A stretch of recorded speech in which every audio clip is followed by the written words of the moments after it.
왜 우리를 못 들어가게 하는 거예요? 우리가 외국인이라서 차별하는 거예요? 여기 한국의 어느 실내 수영장에서 프랑스에서 한국에 온 미녀 작가들을 못 들어가게 한국 직원들이 막고 있는데요. 얼마 지나서 외국 미녀 여성들은 얼굴이 빨개진 채로 다급하게 어디론가 뛰어들어갑니다. 과연 이 프랑스 미녀 작가들에게 무슨 일이 있던 걸까요? 오늘의 사연 시작합니다. 안녕하세요. 저는 프랑스 랑스에 살고 있는 베라티라고 합니다. 저는 프랑스에서 작은 방송사 작가로 일을 하고 있는데요.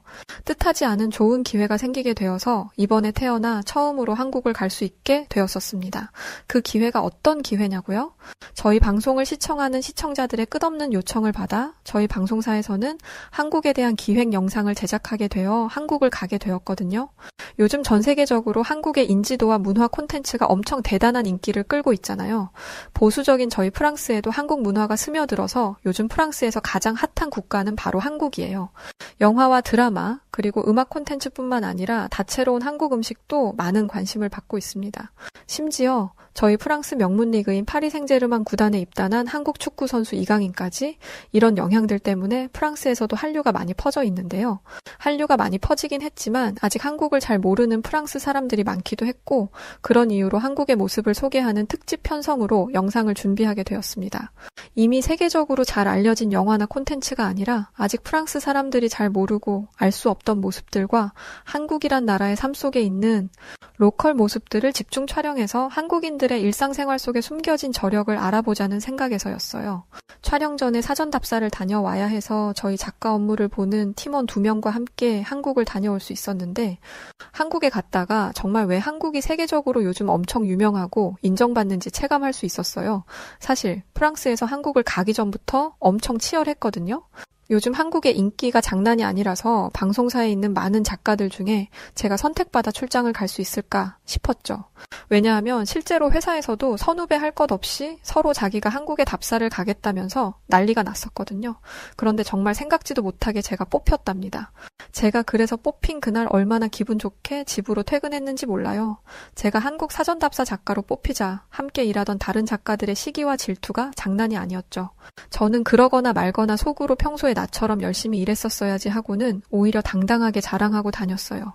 저를 포함한 작가 2명까지 총 3명이 함께 한국을 가게 되었는데요. 사전에 작가들이 미리 한국에 촬영할 대본과 스케치업을 하기 위해서였어요. 한국으로 사전 답사를 가기 전에 인터넷으로 엄청 많이 한국에 대해 찾아보고 알아봤는데요. 보면서 한국이란 나라에 대해 알아보면 알아볼수록 기대감이 더 커졌었어요. 한국에 가면 뭔가 새로운 체험을 할 수 있겠다는 기대감도 많이 들었고 태어나 처음 가보는 한국이란 나라에 대한 설레임도 있었지만 한편으론 책임감도 많이 느꼈었습니다. 한국에서 도착해서 저희는 정말 많이 놀랬었는데요. 일단 잠깐 소개해드리면 작가들과 경기도 부천에 있는 웅진플레이라는 곳에 실내 수영장을 갔다가 엄청 민망한 일을 겪었었고 또 지하철을 탔다가 프랑스와 너무 다른 모습에 놀랄 수밖에 없었는데요. 우선 한국에서는 상상도 못하는 일이지만 프랑스에선 너무 당연한 것들이 있거든요. 오랜 시간 몸에 배어온 습관 때문에 엄청 민망했던 일이 있었어요. 바로 동료 작가들과 수영장에 갔다가 겪었던 일인데요. 그래도 외국에 나왔는데 하루 정도는 휴가처럼 즐겨도 되지 않을까 싶어 휴대폰을 검색하다가 우연히 실내 수영장을 보게 되었고 시설이 너무 잘 되어 있어서 동료들과 가기로 했었어요. 수영장 로비에서 저희 앞에 어떤 한국인 남성분들이 안으로 들어가길래 저희는 너무 당연하게도 그냥 따라 들어갔었거든요. 그런데 저희 앞에 있던 남성분들이 저희를 힐끔힐끔 보더니 엄청 당황해 하는 거예요. 우리는 그저 우리들의 외모에 또 한국 남자들이 반한 모양이네 하면서 오히려 슬쩍 웃으면서 안으로 들어가게 되었는데요. 그때 수영장 직원으로 보이는 분이 저희에게 다가오더니 여기를 들어오시면 어쩌냐면서 얼른 나가라고 하더라고요. 저희는 수영하러 왔는데 왜 못 들어가게 하시는 거예요? 하고 반문했더니 저희 말을 알아듣지 못했는지 연신방방 뛰며 얼른 나가라고 손짓하더라고요. 방방 뛰는 수영장 직원 뒤로는 나체로 돌아다니는 한국인 남자들이 보였는데요. 저희와 눈이 마주친 한국인 남성분들은 산에서 마주친 호랑이라도 본 것 마냥 화들짝 놀라서 재빨리 숨더라고요. 그래서 저희는 어쩔 수 없이 다시 수영장 로비로 나오게 되었었는데요. 알고 봤더니 남자가 입장하는 곳이 따로 있었고 여성이 입장하는 곳이 따로 있었던 것이죠. 저희가 그냥 한국인 남성분들을 뒤따라갔던 이유가 있었어요.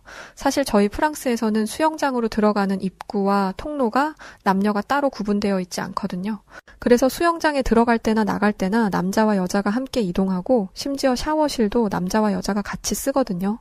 프랑스 수영장은 공공 수영장이 굉장히 많이 있는데 대부분이 1970년대, 1980년대에 지어진 것들이 많아서 거의 모든 공공 수영장이 이렇게 남자와 여자가 함께 움직이고 함께 샤워도 하는데 한국에서는 상상도 못할 일이었던 거예요.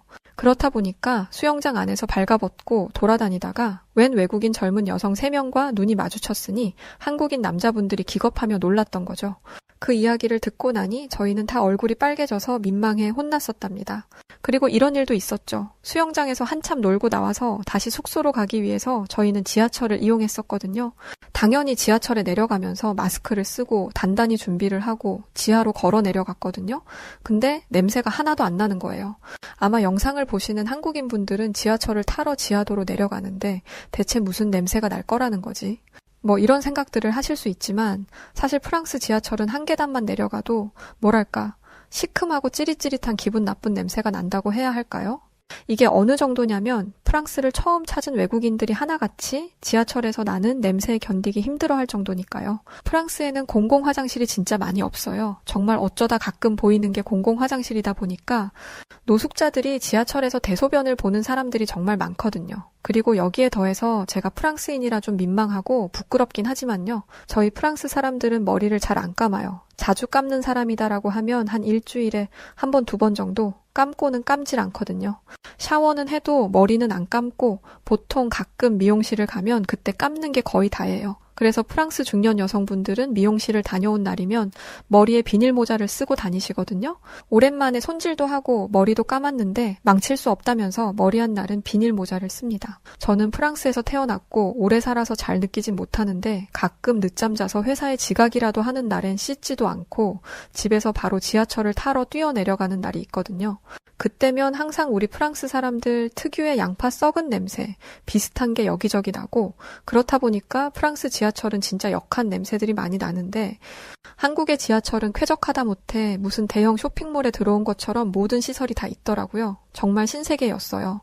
오죽했으면 지하철 타러 갔다가 쇼핑하면서 구경하느라 온 시간을 다 써버렸지 뭐예요. 한국의 지하철 열차 안에서도 냄새와 빈대 습격에서 자유로울 수 있었는데요. 프랑스는 사람들도 지하철에 많고 고약한 냄새들이 진동을 하거든요.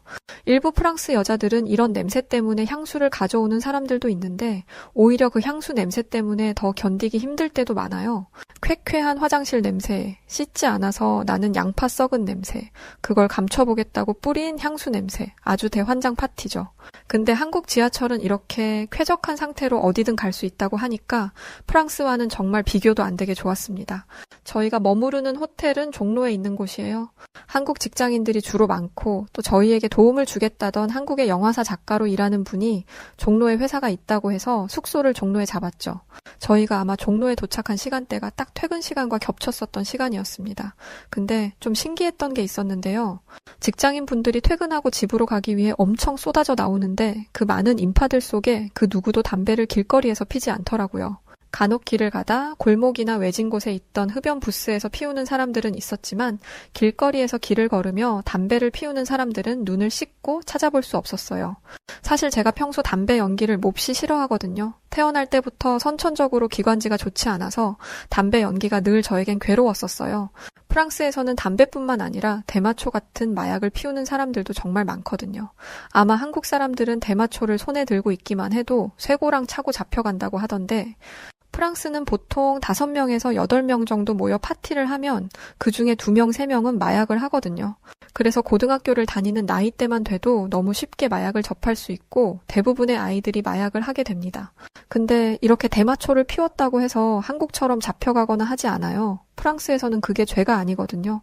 그렇다 보니 길 가다 마주치는 사람들이 대다수가 담배를 피워서 그 연기를 제가 다 들이마시게 되어 고생했던 기억이 많아요. 근데 한국은 그런 모습이 전혀 없었고 오히려 흡연 부스에서 밖에서 피우던 분들도 저희가 그 앞을 지나가자 담배를 뒤로 숨기고 재빨리 흡연 부스 안으로 들어가시더라고요. 도움을 주겠다던 영화사 작가분에게 물어보니까 한국은 요즘 길거리에서 걸으며 담배를 피우면 사람들에게 손가락질 당할 일이라면서 안 피운다고 하더라고요. 특히나 공공장소에서 대놓고 담배를 피우는 사람은 아마 만날 수 없을 거라면서요. 프랑스에서는 집 아니고 어디고 말도 못하게 흡연을 하거든요. 방 안에서 피우는 사람들도 종종 있긴 하지만 대부분 발코니에서 많이들 피워요. 아기와 함께 있는 엄마나 강아지를 데리고 산책하는 사람들이 담배 피우는 것도 흔하고요. 그냥 여기저기서 아무렇지 않게 담배를 뻑뻑 피운다고 생각하시면 돼요. 이런 저희 프랑스 이야기를 한국 작가분께 해줬더니 한국 작가분은 깜짝 놀라시더라고요. 자신은 프랑스가 굉장히 선진국이고 매너 있는 나라라고 생각했다면서요. 그 말을 들으니 프랑스인으로서 엄청 부끄럽더라고요. 그러면서 한국에선 그렇게 집안에서 담배를 피우게 되면 분명 큰 싸움이 날 만한 일이라면서요. 더군다나 아기 엄마가 담배를 피우는 건 정말 상상도 못할 일이라고 했습니다. 보통 아이가 생기면 피우던 사람도 담배를 끊는 게 한국이라고요. 솔직하게 진짜 제가 프랑스인이지만 한국이 프랑스보다 훨씬 성숙한 의식을 가진 선진국이라고 느꼈습니다. 한국인 작가분이 할 일이 있어서 먼저 사무실에 들어가야 하는데 이따가 퇴근하고 저녁에 맛있는 음식을 대접할 테니 연락한다고 하고는 가셨는데요. 저녁에 다시 만난 작가분은 꽤나 맛있어서 사람들이 많이 오는 뼈 해장국을 먹으러 가자고 했어요. 뼈 해장국? 난생 처음 들어보는 메뉴에 저희는 아리송했었는데요. 뼈로 해장국을 만든다니 대체 이게 무슨 음식일까 궁금하기도 했었습니다. 저희는 작가분의 안내로 식당에 도착해서 작가분이 주문한 음식이 나왔었는데요. 음식을 보곤 저희는 너무 놀라서 다시 한국인 작가분을 올려다 봤죠. 저희의 표정을 보더니 한국인 작가분은 왜 그러냐면서 이거 엄청 맛있는 음식이라고 말하더라고요. 근데 저희 앞에 있는 음식은 다 찌그러진 냄비에 뭘 섞은지 모르겠는 빨간색 국물이 보였고 국물 위에는 길에서 흔히 보이는 풀떼기를 뜯어다 올려두었고 풀떼기 밑에는 뼈만 앙상한 뼈 조각들이 들어가 있었어요. 아니 이게 대체 사람이 먹는 음식인 건가 싶을 만큼 정말 충격적인 비주얼에 저희 동료들은 숟가락을 내려놓고는 고개를 돌리고 말았었는데요. 저희를 보더니 한국인 작가분은 보기에는 이래 보여도 한국에서는 되게 유명한 요리라고 이야기했어요. 뼈 해장국은 한국의 전통적인 음식 중 하나로 돼지뼈를 사용하여 만든 국물 요리라고 하시면서 한국에서 오랫동안 사랑받아온 대표적인 국물 요리 중 하나이기도 하고 약해진 기운을 회복하는데 효능을 가진 음식이라서 고된 일을 했거나 전날 술을 많이 마셨던 날이면 한국인들 많이들 찾는 음식이라고 하더라고요. 그러면서 뼈 해장국 홍보대사처럼 효능에 대해서도 막 설명해 주시더라고요. 해장국에 함유되어 있는 풍부한 물과 영양소들 때문에 신진대사를 촉진시켜 해독 작용을 도와주고 주로 돼지뼈를 이용해 만들어서 칼슘과 인, 단백질 등이 매우 풍부하고 더군다나 국물 요리이기 때문에 체내에 빠르게 흡수되어 기력이 약해진 사람들에겐 영양 공급 차원에서도 큰 도움이 된다면서요. 그럼에도 이상한 비주얼에 선뜻 손은 안 가더라고요. 그때 한국 작가분이 뼈에 붙어있는 살점을 떼서 저희 접시 위에 조금씩 올려주셨었어요. 한번 먹어보면 괜찮아질 거라면서 말이죠. 호의를 무시할 수도 없는 터여서 어쩔 수 없이 저희는 접시 위에 올려진 살점을 먹었는데 맙소사 너무 맛있는 거예요. 살코기가 어찌나 부드러운지 몇 번 씹지도 않았는데 입안에서 사라졌죠. 옆에 있던 동료한테 이거 은근 맛있지 않아? 라고 물어보려고 고개를 돌렸는데 저와 함께 왔던 동료들은 언제 그랬냐는 듯 한 손으로 뼈 조각 들고 쪽쪽 빨아먹기까지 하고 있더라고요. 그렇게 음식을 맛있게 다 먹고 나니 저녁 8시가 넘었더라고요. 내일은 한국인 작가분이 본인의 집에 저희를 초대해주겠다고 하고는 저희는 내일을 약속하고 헤어졌는데요. 한국인 작가분도 집으로 돌아갔고 우리도 숙소로 이제 가자고 하고는 길을 걷다가 대체 밤인지 낮인지 구분이 안 될 정도로 빛나는 밤거리에 저희는 눈을 빼앗겼었어요. 프랑스에서는 조금만 어두워지면 밖에 돌아다니는 사람이 없거든요. 그래서 좀 으슥하기도 하고 무섭기도 한데 한국의 밤거리는 전혀 그런 느낌이 없더라고요. 빛나는 한국의 밤거리를 휴대폰으로 촬영해서 프랑스에 있는 동료들에게 전송했더니 기절하려고 했습니다. 늦은 밤에 돌아다니고 있으니까 저희를 보고 미친 거 아니냐면서 얼른 숙소로 들어가라고 말이죠. 프랑스는 낮에는 활기차고 따뜻한 도시였다가도 해가 지고 밤이 오기만 하면 완전히 상황이 달라져요. 밤에는 혼자서 함부로 어디를 돌아다닌다는 건 상상도 못할 일이고 범죄자들도 많고 노숙자들도 많아서 쉽게 물건을 도난당하거나 심지어 묻지마 폭력을 당하는 경우도 빈번하거든요. 그런 상황의 오밤중 여자 3명이 미친 사람들처럼 웃으며 어두운 밤길을 돌아다니고 있으니 당연히 프랑스에 있는 동료들이 봤을 땐 우릴 정말 미쳤다고 생각할 수 있었을 거라 생각합니다. 다음 날 아침이 왔고 한국인 작가분에게 메시지가 왔는데요. 저희가 있는 호텔로 픽업을 오려고 했는데 오전에 처리해야 할 일이 급하게 생겨서 보내준 주소로 택시를 타고 찾아오라는 메시지였어요. 택시를 타기 위해서 숙소를 나와 도로를 건너가려고 했었는데 한 꼬마아이가 제 치마를 잡으면서 가면 안 된다고 하는 게 아니겠어요? 그 모습에 그 한국인 꼬마아이에게 왜 치마를 잡은 거니? 라면서 조심스럽게 물었는데요. 저희 말을 알아듣지 못했던 꼬마아이는 고개를 절레절레 저으며 신호등의 빨간불을 가리켰는데요. 아마 빨간불인데 왜 건너려는 거냐 이런 거였던 것 같아요. 저희는 너무 민망해서 고맙다고 하고는 녹색불이 켜질 때까지 기다렸었는데요. 사실 프랑스는 무단횡단이 거의 습관이거든요. 신호등이고 뭐고 일단 내가 도로에 왔다면 그냥 건너는 게 일상이에요. 오히려 빨간불일 때는 뛰어서 건너는 거고 녹색불일 때는 천천히 건너는 거다라는 말이 나돌 정도고 영상을 보시는 시청자분들 중에서도 해외에 나갔다가 어떤 외국인이 무단횡단하는 걸 본다면 아마 10명 중에 9명은 프랑스 사람일 정도로 무단횡단들을 많이 해요. 그러다 보니 저희도 모르게 신호를 무시한 채 건너려다 한국인 꼬마아이에게 혼쭐이 났던 거죠. 우여곡절 끝에 저희는 한국인 작가분의 집에 도착할 수 있었는데요. 도착하자마자 현관문이 너무 신기하더라고요. 도착한 아파트 집마다 도어락이 붙어 있더라고요. 프랑스도 있기는 한데 흔하지 않고 호텔에나 가야 가끔 볼 수 있는데 한국은 어딜 가나 뭐든 최신식인 것 같았어요. 프랑스는 어느 건물이든 모두 현관문들은 다 열쇠로 열고 잠그고 해야 하죠.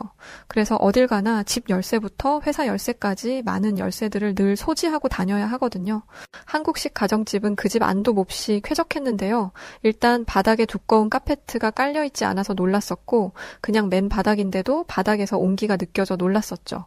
바닥이 어떻게 이렇게 따뜻한 거지? 되게 신기했는데 프랑스는 두꺼운 카페트를 대부분 거실 바닥에 깔아놔요. 왜냐면 한기가 올라오니까 그걸 막으려고 그런 거죠. 그리고 대부분 신발을 신고 다녀서 집안에 굉장히 먼지도 많은데 한국 가정집은 맨발로 거실을 들어왔는데 발바닥에서 온기가 느껴지니까 어떻게 이럴 수 있는 거지 싶더라고요. 거실에 있는 소파에 앉아서 이런저런 많은 이야기들을 나누었는데요. 그때 동료가 머리가 자꾸 가려운지 계속 긁더라고요. 한국인 작가분은 샤워실이 있으니 가서 머리를 감으셔도 된다고 했었는데요. 동료는 괜찮다면서 거절을 하면서도 머리를 계속 긁더라고요. 저희 프랑스 사람들이 아까도 말씀드렸지만 머리를 잘 안 감거든요. 그래서 프랑스에는 빈대나 이가 엄청나게 많아요. 심지어는 초등학교에 이가 많으니 주의하라는 포스터가 붙어 있을 정도죠. 머리에 이도 많은데 빈대도 득실득실해서 빈대에 온 몸이 물리는 사람들이 정말 많거든요. 저희의 이런 이야기를 듣던 한국인 작가분은 프랑스가 정말 그런 줄 몰랐다면서 엄청 당황해 하더라고요. 그러더니 갑자기 안방으로 들어가서는 작은 상자를 가지고 나오셨는데요. 상자 안에는 이상하게 생긴 빗이 있었는데 어찌나 촘촘한지 뭐에 쓰는 물건인지 도통 모르겠더라고요. 머리를 긁던 동료를 한국인 작가분이 불러서 앉아보라고 하더니 그 빗으로 머리를 빗는 게 아니겠어요? 그 모습을 보면서 머리를 안마해주는 그런 건가 싶었는데 머리를 빗었더니 이로 보이는 아주 작은 것들이 바닥에 툭툭 떨어지더라고요. 바닥에 뭐가 떨어지니까 한국인 작가분도 놀랐는지 맙소사 하더니 우릴 보더니 한 명씩 대기하라면서 엄청 흥분된 목소리로 말하더라고요. 그러더니 저희 3명 모두 머리를 그 빗으로 빗기 시작했었어요. 그런데 되게 신기한 게 머리가 엄청 시원한 거예요.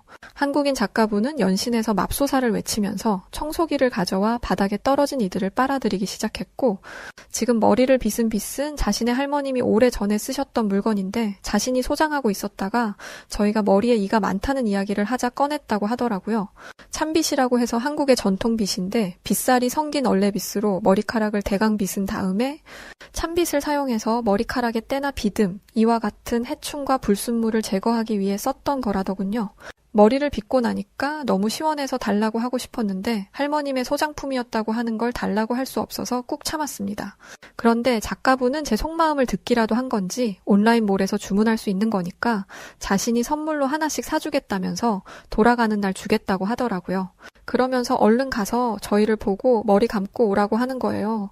귀찮아서 괜찮다고 했더니 한국인 작가분은 주먹을 불끈 쥐시면서 화장실 들어가서 얼른 머리 감고 나오지 않으면 오늘 하루 종일 참빗으로 머리를 빗을 거라는 말에 저와 동료들은 화장실로 직행해 오랜만에 머리를 감았었습니다.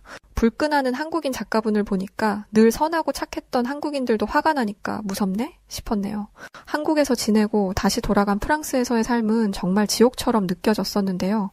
저와 함께 왔던 동료들도 마찬가지였죠. 그래서 저희는 한국으로의 이민을 계획하고 있어요. 한국이 너무 좋아졌거든요. 아마 내년쯤에서 한국으로 건너갈 참인데 도움을 주셨던 한국인 작가분과도 친해져서 내년에 간다고 말했더니 머리 꼭 감고 오라고 하는 거 있죠? 여하튼 저희는 한국에서 살아갈 모습에 매일을 기대하며 지내고 있습니다. 자, 오늘은 프랑스 방송사에서 작가로 근무하던 미녀 작가들의 한국 사전답사 여행을 담은 사연이었습니다. 오늘 사연 어떻게 들으셨나요? 오늘의 사연이 마음에 드셨다면 구독과 좋아요 눌러주시고요. 구독과 좋아요는 해외 다양한 감동적인 사연들을 소개해드릴 수 있는 힘이 됩니다. 그럼 지금까지 여우튜브의 송은지였고요. 끝까지 시청해주신 모든 분들 감사합니다.